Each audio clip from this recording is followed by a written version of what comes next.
أيها الذين آمنوا اتقوا الله حق تقاته ولا تموتن إلا وأنتم মুসলিমুন।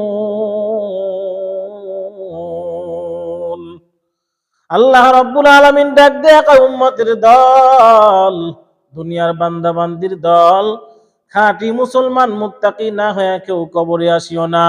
এরে ভাই, মুসলমান কোন জিনিসের নাম? মুসলমান প্রত্যেকটা কাজ হবে কথাবার্তা ইবাদত। মুসলমান এক মুমিন ভাই অপর মুমিন ভাইকে ওয়াদা দিবে, সেটাও ইসলামের ভিতরে হতে হবে।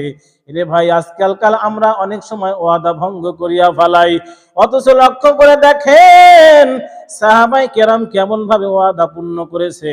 আল্লাহর পয়গম্বর মুহাম্মদুর রাসূলুল্লাহ যখন বদর যুদ্ধের প্রস্তুতি নিতেছিল, এমন সময় নবীর সাহাবী হুযায়ফা রাদিয়াল্লাহু তাআলা আনহু এবং তার পিতা ইয়ামান রাদিয়াল্লাহু তাআলা আনহু, বাবা এবং সন্তান দুজন আসতেছে আল্লাহর পয়গম্বরের সঙ্গে দেখা করার জন্য।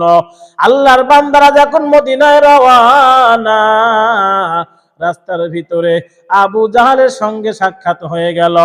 আবু জাহেল ডাক দিয়ে কয়, হুযায়ফা, তুমি এই রাস্তায় রওনা হইছো, কোথায় যাও? আল্লাহর বান্দা হুযায়ফা ডাক দিয়া বলে, আবু জাহেল, আমি আমার দয়ার নবীর সঙ্গে দেখা করার জন্য যাই। ওই সময় যুদ্ধের প্রস্তুতি চলতেছিল। আবু জাহেল বলে, তাহলে তোমাকে আমি আর ছাড়লাম না, এই জায়গার ভিতরে আমার নাঙ্গা তরবারি দ্বারা তোমাকে হত্যা করে ফেলাইব। বলে, ভাই কেন? আমার অপরাধটা কি তুমি বলো। আল্লাহর বান্দা হুযায়ফা যখন এমন ভাবে বললেন, আবু জাহেল ডাক দিয়া বলে, হুযায়ফা, আমরাও যে নবীর বিরুদ্ধে, মুহাম্মাদের বিরুদ্ধে যুদ্ধের জন্য রওয়ানা, তুমি যদি যাও তাহলে আমরা আসতেছি এই কথা তুমি বলিয়া ফেলাইবা, আমরা রাস্তার ভিতরে তুমি বলিয়া ফেলাইবা, অতএব তোমাকে আমি আর ছাড়তেছি না। আল্লাহর বান্দা হুযায়ফা ডাক দিয়া বলে, ও আবু জাহেল, তুই শুনে নে, আমি আমার আল্লাহ পাকের জাত ও জালালিয়াতের কসম করে বললাম, আমার এই সফরটা শুধুমাত্র নবীর দিদারের জন্য, আমি নবীর মোলাকাতের জন্য বড় পাগল হয়ে হইছি রওয়ানা।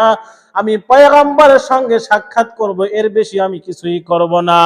আবু জাহেল ডাক দিয়া বলে, তাহলে তোমাকে আমি ছাড়তে পারি, তুমি আমার কাছে ওয়াদা করো, তুমি মুহাম্মাদুর রাসূলুল্লাহর কাছে যাওয়ার পরে আমরা যে রাস্তার ভিতরে আছি এটা তুমি বলবা না, যুদ্ধের কথা।